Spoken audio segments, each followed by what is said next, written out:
I started for school very late, and was in great dread of scolding. Especially because Hamill had said that he would question us on participles, and I didn't know a word about them. The last lesson. Let us start the first lesson, that is, the last lesson. The lesson is set in the days of Franco-Prussian War, in which France was defeated by Prussia. In this chapter, the districts of Alsace and Lorraine have gone into Prussian hands.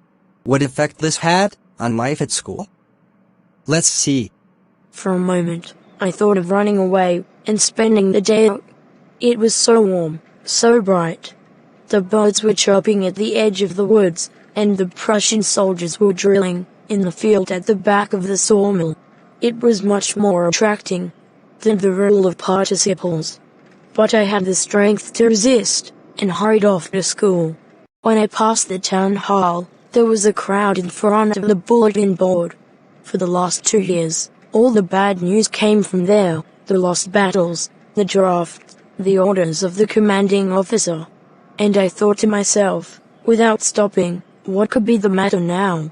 Then as I hurried by as fast as I could go, Watcher, the blacksmith, with his apprentice, called me. Don't go fast, bub. You will get to your school in time. I thought he was making fun of me.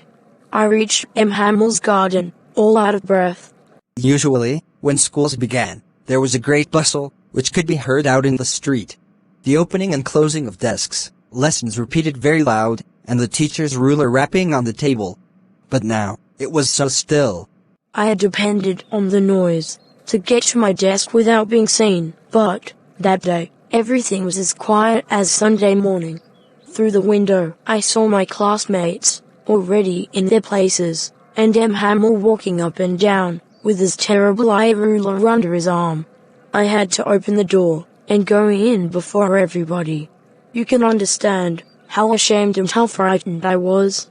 But, when I entered the class, nothing happened. Hamill saw me. Go to your place quickly, Franz. We were beginning without you. I sat on the bench. When I had got a little control over my fright, I noticed that he had on his beautiful green coat, his frilled shirt, and the little black silk cap that he never wore, except on inspection and prize days. Besides, the whole school seemed so strange and serious. But the thing that surprised me the most was that on the back benches, that were always empty, the village people were sitting quietly like ourselves. Old Hauser, with his three-cornered hat, the former mayor, the former postmaster, and several others sat on the back benches. Everybody looked sad. Hauser had bought an old primer, that is, a book for learners, which was thumbed at the edges. Held it open to his knees, with his great spectacles lying on the pages. While Franz was wondering about it all, Hamill moved his chair, gently said, My children, this is the last lesson I shall give you. The order has come from Berlin to teach only German in the schools of Alsace and Lorraine. The new master comes tomorrow. This is your last French lesson. I want you to be very attentive. What a thunderclap those words were to me. Oh, the wretches. That was what they had put at the town hall. Wretches are unhappy people. Here, wretches is referring to the informers of this news at the town hall. My last lesson. Why, I hardly knew how to write. I could never learn any more. I would stop here, then. Oh, how sorry I was, for not learning my lessons, for looking at birds' eggs, or going sliding on the saw. My books, that had been seemed trouble a while ago, so heavy to carry, my grammar, and my history of the saints, were old friends now that I couldn't give up. And Hamill, too.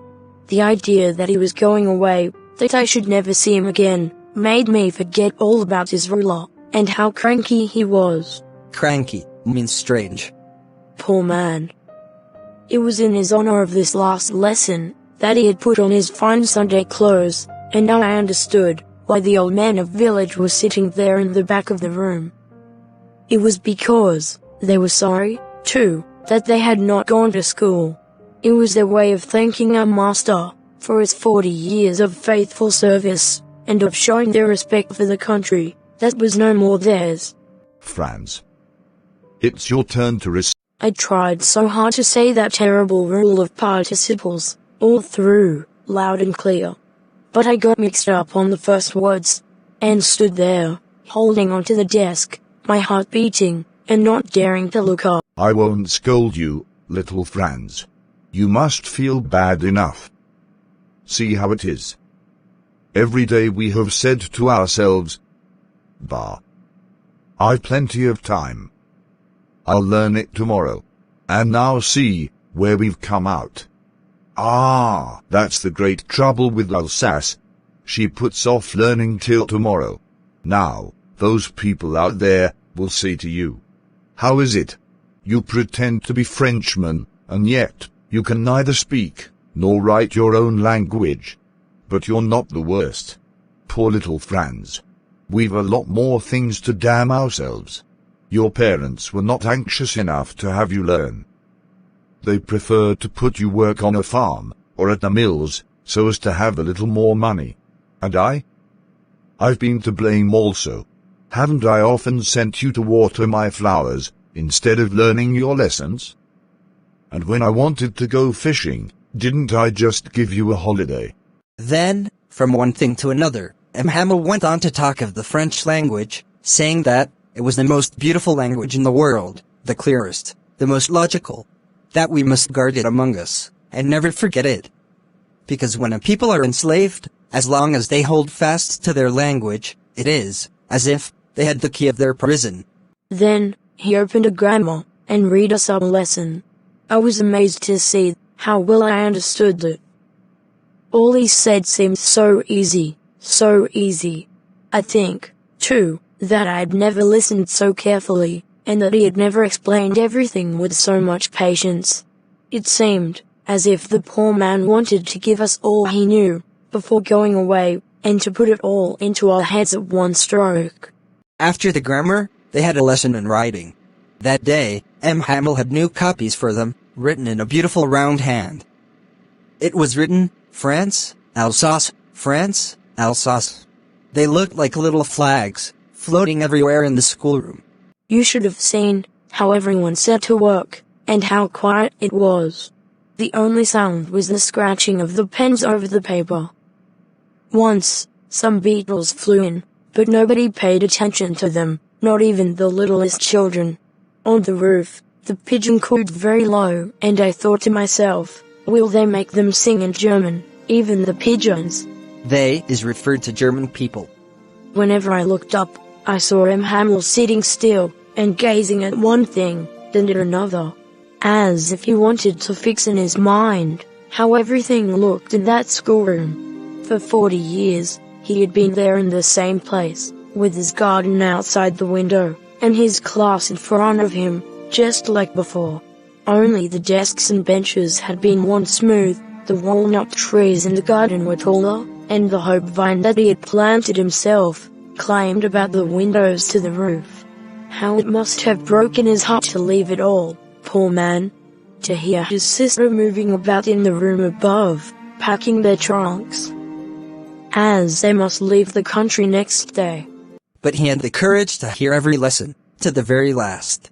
After the writing, they had a lesson in history, and then, the babies chanted their Blubby Bible bushels. At the back of the room, Hauser had put on his spectacles, and holding his primer in both hands, spelled the letters with them. You could see that he too was crying, and his voice trembled with emotion, and it was so funny to hear him, that we all wanted to laugh and cry. Ah, how well I remember it, that last lesson. All at once, the church clock struck 12. Then started Angelus, that is, a prayer. At the same moment, the trumpets of the Prussians, returning from the drill, sounded under the windows. Hamel stood up, very pale. I never saw him look so tall. He looked tall, because he was confident. My friends. I. Something choked him. He couldn't go on. Then, he turned to the blackboard, took a piece of chalk, and, Bearing on with all his power, he wrote as large as he could, "Vive la France," which means, "Long live France." Then, without a word, he made a gesture to all with his hand, as if saying, "School is dismissed, you may go."